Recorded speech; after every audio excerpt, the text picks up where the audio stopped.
So இதுதாங்க அந்த tiger cave அப்படின்ற இடம். ஸோ இது வந்து பார்த்திங்கன்னா கேவ் அது பார்த்திங்கன்னா சில இடங்கள்லாமே பார்த்திங்கன்னா அது சுற்றி இருக்கிறது எல்லாமே பார்த்திங்கன்னா யாழி அந்த டைகர் போல் இருக்கிறதுனால டைகர் கேவ்னு சொல்கிற மாதிரி சொல்கிறாங்க. ஸோ இங்கே வந்து பார்த்திங்கன்னா நிறைய டூரிஸ்ட் வந்து பார்த்திங்கன்னா இந்த சென்ட்ரல் நின்று ஃபோட்டோஸ் எடுத்துகிட்டுலாம் போவாங்க. ஸோ நிறைய பேர் வந்து வீடியோஸு ரீல்ஸ் எல்லாம் கூட பண்ணிகிட்ருப்பாங்க.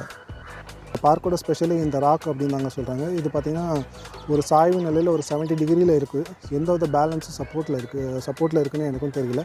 ஒரு வேளை இதோட பாதி அளவு பூமிக்குள்ளே தாங்கி இருக்கிறதுனால பேலன்ஸ் பண்ணி இருக்கதா நான் நினைக்கிறேன். இந்த இடத்துக்கு வந்திருந்தீங்கன்னா உங்களோட அனுபவம் எப்படி இருந்தது கீழே கமெண்ட்டில் சொல்லுங்கள்.